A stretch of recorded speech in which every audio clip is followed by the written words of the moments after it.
I love the emphasis on doing something starting a business that addresses Jonathan's interests.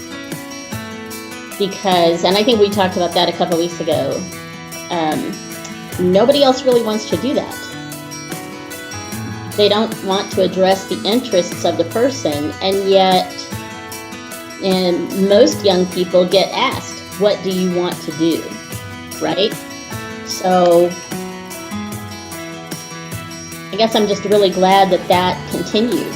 And I feel like now, even if we start one business, that later on, if Jonathan says, maybe I'd like to try something else, or I've even thought about, I wonder if there's something, a physical product we could sell that Jonathan would be interested in, that we kind of have a way to make that roadmap.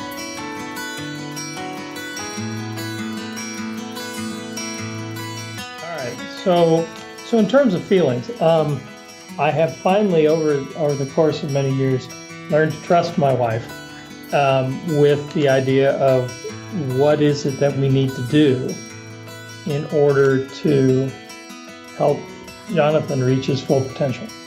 And so when she told me about Picasso Einstein, I was like, okay, great, we're in. That's really true. And because she's been very good at being able to say, this is the right thing to do next. And it has worked. The thing that it was apprehensive in the sense that I saw business, and I was apprehensive in the sense that I saw business as this big thing. I work for a large corporation. Business is complex. And my father owned and my family still owns a small business, actually a medium-sized business. Been going for over 100 years, but there again, it's a very complex, lots of inventory, lots of employees, lots of all that stuff. So I was apprehensive in the context of saying, okay, but how do I see this working for us as a small family group, being able to make a business that will be sustainable for Jonathan? So I would say I started with a trust that said, if this is the right thing to do from Carla's perspective, it's the right thing to do. Apprehensive from the point of view of, I don't have a very good idea about how, where this is taking me. The things that I loved very quickly were, you kind of reoriented very quickly toward this idea. We're not trying to make a complex business. We're trying to do a simple business. We're trying to focus on the interests of the person.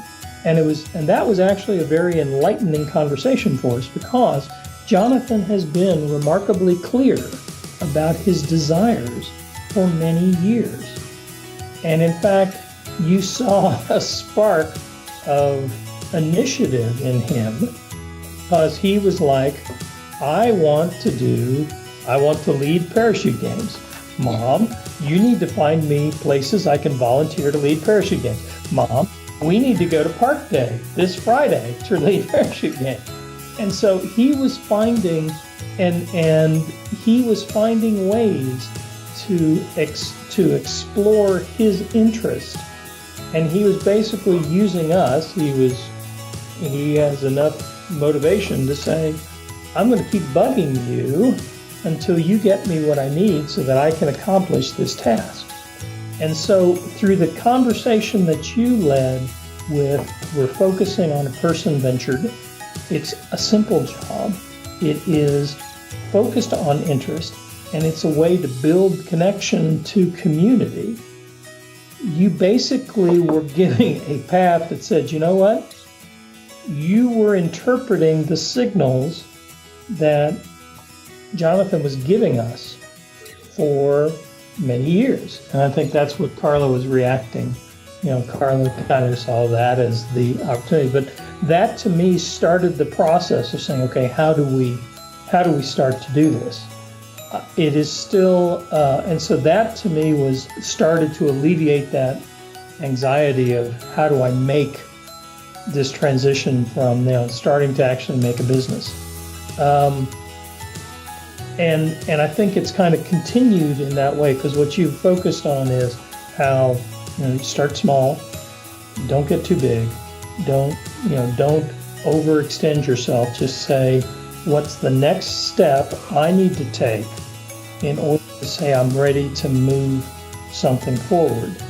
And, so I think that's been, you basically were, dangling the lure, and I was following along, and you did it in a way that enabled me to get to the point where I can say, you know what, I can really see doing this. It's still a murky future, in the sense that how it's going to become a big enough enterprise to do everything that we will want it to do long term is still something. But you've got to, it's a journey of a journey begins with a single step. And I think what you did was you made that connection for us. And I think, I can see a path to saying, how do we make parachute time for Jonathan? Jonathan's got a truck. How do we make those work so that revenue starts coming in and they become pretty cheap? Because the tasks that we have are, we've already got a truck, we already got parachutes, we've got all these things that basically the capital plant is all established. It's not a matter of saying, I just need to go and use these things and get him the clientele that's willing to pay money to start to do that. And so it's actually will, I think, break even pretty quickly. Now, just what that stair step is of income, that's to be determined.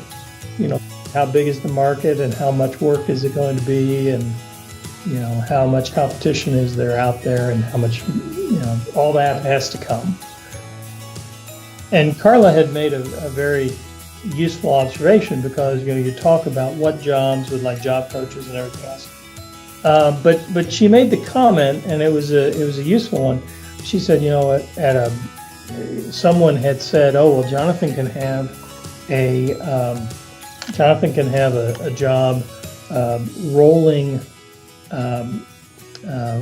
silverware. And so and she made a very useful conversation. She said, but that's not a real job, because at a real restaurant, everybody rolls silverware. That's the job you do when you have some downtime. And so it was kind of that, and that became a kind of an aha moment also, was that idea of, okay, if we're really going to have a job, we need a job that is a real job, that ultimately you can put on a resume and say, I rolled silverware. And somebody else will say, that's what I'm looking for. And they would never do that. But being able to say, I led children's games, or I did whatever. There are people who will say, oh, you got that? You can do that? Or I, delivered, made pickups and delivered this kind of stuff around. Those are all things you can put on a resume. And someone may just say, oh, if you can do all that, I actually need something. Yeah, I actually am probably one of the odd people that does think about that. Yeah, just nodding. Yeah, that is one of her concerns before the class even. Yeah, I do think about things like that. But what I liked about what the program had was breaking it down into smaller things, because I think I hadn't ever broken down the word that comes to mind is tasks, but that's not really the right word, but you know what I mean, the small, who provides the transportation, who provides the cooking. And I think I mentioned to you that we were interested in starting a network that is loosely based on the Plan Network out of Vancouver, where you have a network of people that is focused on making sure the quality of life bits are there.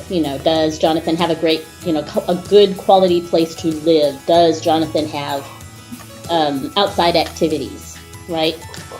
So I had thought about those kind of things, but the PIR really made it, and regarding the business, broke it down into smaller pieces, which is good. Also, I think that that was one of the things I was really interested in for the class, was how do we make sure the business is sustainable? Because I hadn't really figured that out. And even though I haven't 100% figured it out now, I can see your vision of getting involved in the community, getting the community involved in the business, having volunteers interested in the business. In a way, it's like using a network to support the business. That's the way I think about it. It took me a long time when Jonathan kept saying he wanted to do parachute games. I couldn't really figure out how we would make that a business. But over the last several months, talking to other people, people I respect that have a business or that knew the daycare industry or teachers at schools, I started to kind of say, well, okay, it might not be an easy business, but we might be able to figure something out. So, and then the course really helped with the maturation of that idea that, a business is going to be the most successful if you can A, find a client, and B, it's something you really want to do. So Jonathan has such huge motivation to do this business. I think, he's certainly willing to put the work in. And the parts that we have to figure out are, how do we find the people to help him? How do we find the right people? How do we find the right people to help him find clients? How do we take advantage of the people in our community to do that? So, you've clearly given tools to do that kind of work, which is one of the really good things about the model that you have. I mean, your idea of saying, okay, reach out to these people, figure out what can they give you to help formulate your idea. Then once you have that idea, how can you leverage their contacts, because they're the ones who are motivated to be, interested enough to have helped you mature the idea, to then be the person who says, yeah, but now, I need somebody who can help me do such and so.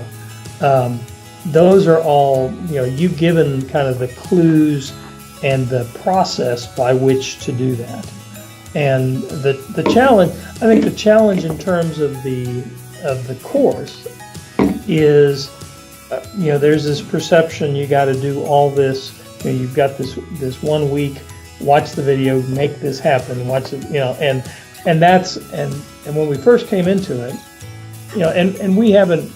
Carla has been very good about motivating me, but the reality is we haven't done as much of that as we would like to, and yet what you've done is you kind of set the stage of what we need to do, and through the meetings that we have been able to have and the processes that you kind of put in place, like, okay, I know what steps I need to pull the trigger on now, and I can start to make my list of who are the people when it comes time to really start to grow this idea beyond it. I know within my network who I can go over and say, well, I know this guy over here at this bank who does a lot with small businesses. And I know this guy over here who is really interested in technology. And I know this guy over here who's interested in this. And Carla knows this person who knows the daycare industry. And so all of a sudden you start to see these people that we have a personal connection with that we can bring those questions to. And so I think you've done this model does a good job of giving you the clue as to how you can leverage the life you already have to work to help your son or daughter to succeed.